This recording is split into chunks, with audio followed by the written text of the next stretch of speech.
Bon, c'est complexe. Il faut savoir que bon, les problèmes des enfants qui sont dans les groupes armés datent depuis que, bien avant qu'on puisse dire qu'on appelle le pays la capitale du viol. On a commencé à se rendre compte qu'il y avait eu, quand il y a eu la première guerre, je peux dire, le début des guerres, il y a à peu près 20 ans, on s'est rendu compte qu'il y avait beaucoup d'enfants dans l'armée congolaise. Il fallait absolument penser à pouvoir enlever ces enfants-là de l'armée congolaise. Et les enfants qui étaient dans l'armée congolaise, ce n'étaient pas des enfants seulement qui avaient 18 ans et plus, il y avait des enfants qui étaient de moins de 15 ans qui étaient là.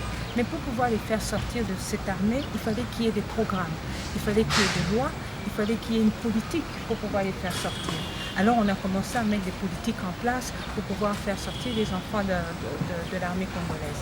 Et de là, on a eu la chance de pouvoir mettre en place aussi le programme DDR et qui pouvait prendre, et non seulement les enfants de moins de 15 ans, mais aussi les enfants qui avaient plus de 15 ans de pouvoir les faire sortir de l'armée congolaise.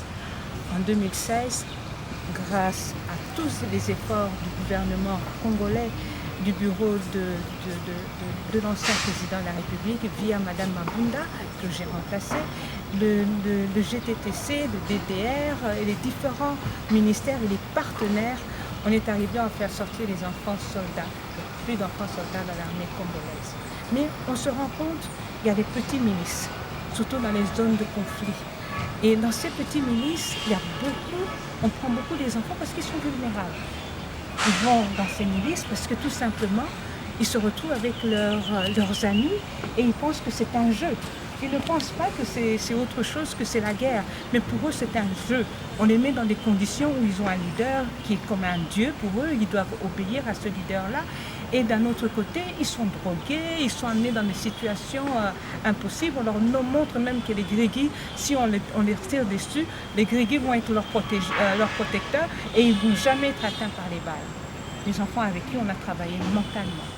Et ce sont ces enfants-là, nos enfants congolais, qu'on doit essayer de faire sortir.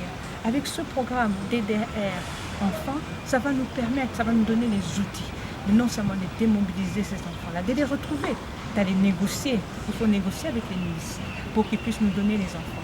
Aller négocier avec les milices maintenant vont nous donner ces petits enfants-là et on pourra les démobiliser, les désarmer et donner un soin psychologique et tout ça, les remettre dans leur communauté, trouver leur communauté parce que dans une situation de guerre, il y a eu beaucoup de déplacés. Il faut savoir qu'on a plus d'1 million de déplacés maintenant.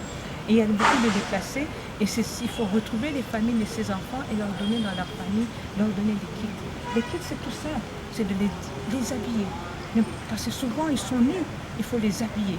Et puis l'autre kit, c'est les scolariser et puis les amener dans leur famille. Ce ne sont pas des enfants qui ont plus de 18 ans.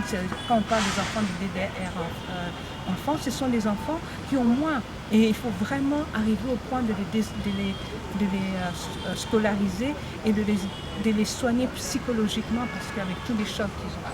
C'est ça. Je pense que c'est mal compris. La base du DDR est gérée depuis, surtout pour enfants, il y a des consultations qui se font avec le groupe de thématique GTTC, où il y a l'UNICEF qui est là, le ministère famille, genre, famille, enfants, il est là, le ministère des Affaires sociales est dedans, le ministère du Plan. Il y a beaucoup de représentations du ministère de la RDC qui travaillent sur des bases de données, qui savent où sont les enfants. C'est vrai qu'on a l'appui des partenaires comme l'UNICEF, mais ce n'est pas seulement l'UNICEF, on a la MONUSCO, on a d'autres partenaires qui sont là pour appuyer ce genre de programme.